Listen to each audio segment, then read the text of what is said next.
Lecture में हमने तटस्थ वक्र और कीमत रेखा की सहायता से कीमत प्रभाव की व्याख्या की थी, कीमत प्रभाव को समझा था। आज हम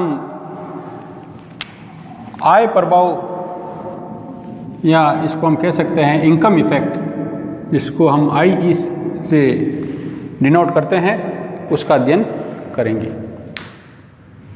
कीमत प्रभाव में हमने ये पढ़ा था कि तटस्थ वक्र और कीमत रेखा दोनों ही दो वस्तुओं की मात्राओं के कॉम्बिनेशन को बताती है, वस्तु x और वस्तु y।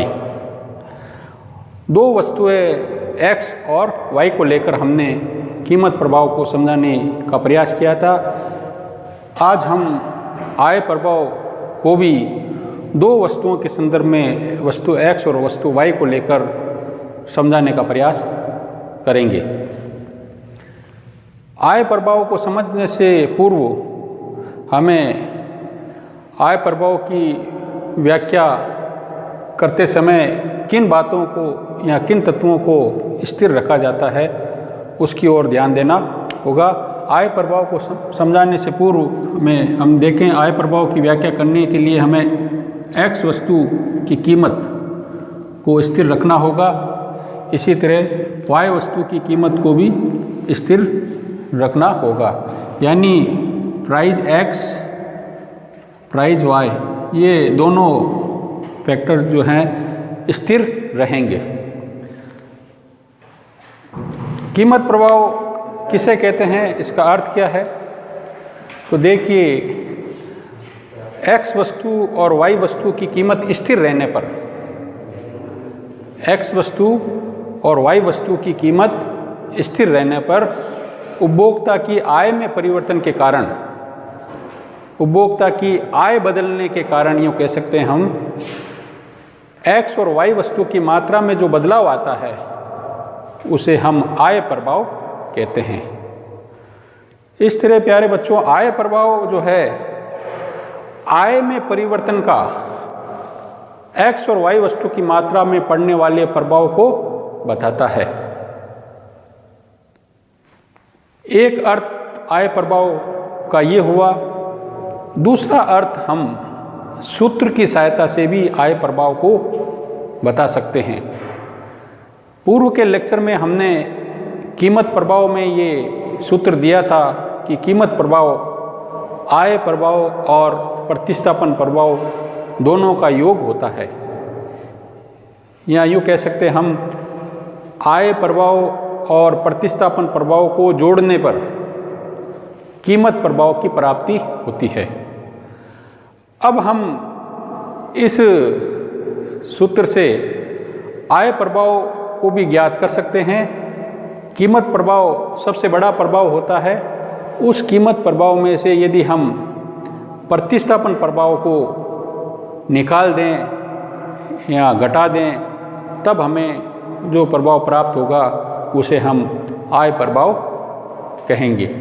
इसको एक सूत्र के रूप में लिख सकते हैं। इससे देखें, आय प्रभाव इजिकल टू कीमत प्रभाव माइनस प्रतिस्थापन प्रभाव, यानी इनकम इफेक्ट इजिकल टू होता है price effect minus substitution effect. इस तरह से भी हम आय प्रभाव को ज्ञात कर सकते हैं। अब आय प्रभाव की व्याख्या हम तटस्थता वक्र और कीमत रेखा की सहायता से समझने का प्रयास करेंगे। देखें, यहाँ जो हम डायग्राम बना रहे हैं वो x और ये y रेखा है। वो x रेखा पर हमने x वस्तु की मात्रा को दर्शाया है और OY रेखा पर हमने y वस्तु की मात्रा को दर्शाया है। A और B एक कीमत रेखा ड्रॉ की गई है, जिसको हम पुरानी कीमत रेखा कह सकते हैं। यानी जब आय नहीं बदली थी उस समय कीमत रेखा A और B है।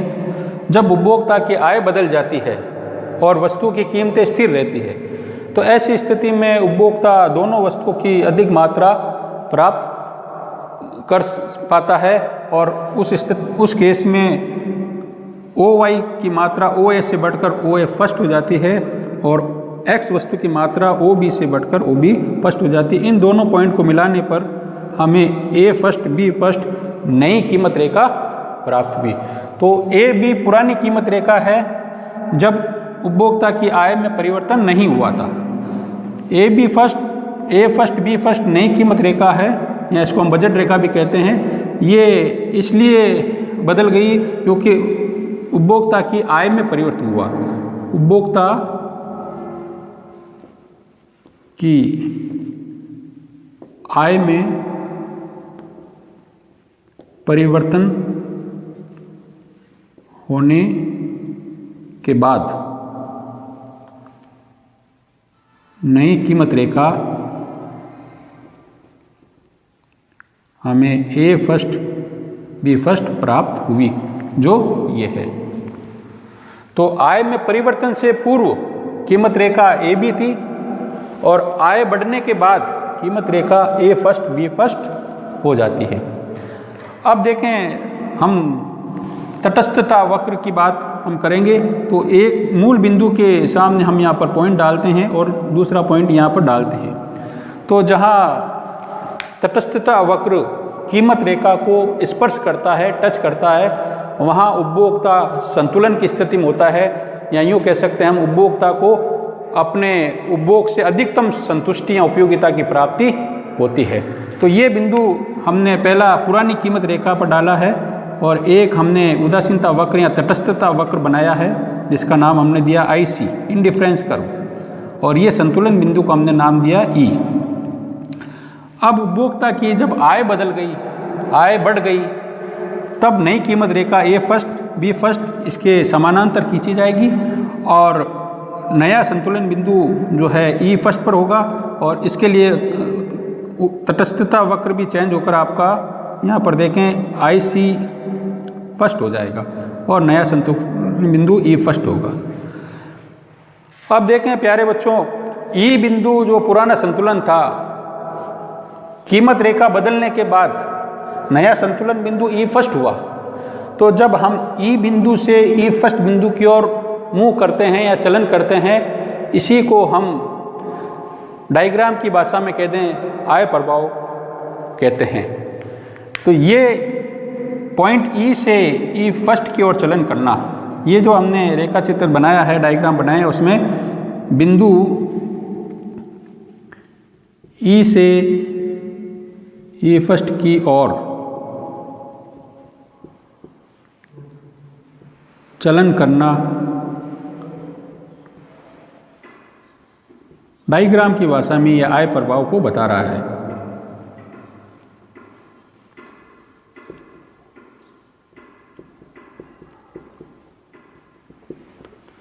ये ई टू ई फर्स्ट आय प्रभाव हुआ।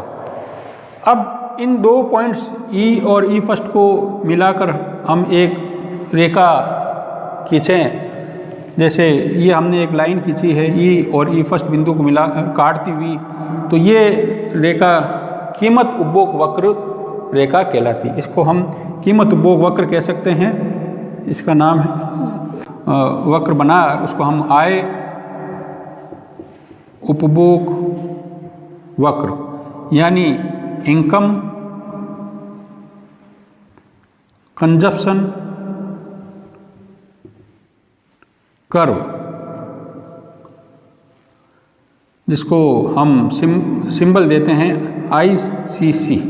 ICC से डिनोट करते हैं। तो कई मर्तबा परीक्षा में पूछा जाता है आय उपभोग वक्र क्या है, तो उसके बारे में हम कहेंगे आय प्रभाव को दर्शाने वाला वक्र आय उपभोग वक्र कहलाता है, जो हमने इस डायग्राम से बनाया है।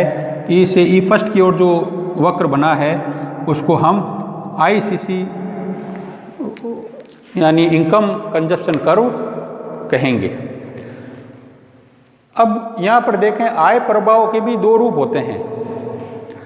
आय प्रभाव धनात्मक हो सकता है और ऋणात्मक भी हो सकता है। धनात्मक आय प्रभाव कब होता है? जब उपभोक्ता की आय बढ़ती है और उपभोक्ता किसी वस्तु की मात्रा को घटा देता है, तो उस वस्तु के संदर्भ में आय प्रभाव ऋणात्मक होता है।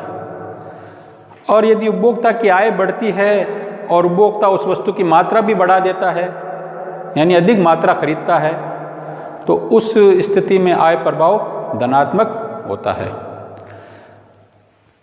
तटस्थता वक्र और कीमत रेखा की सहायता से हमने जो आय प्रभाव पढ़ा, उसमें हम देखते हैं दो तरह की वस्तुएं की हम बात करते हैं।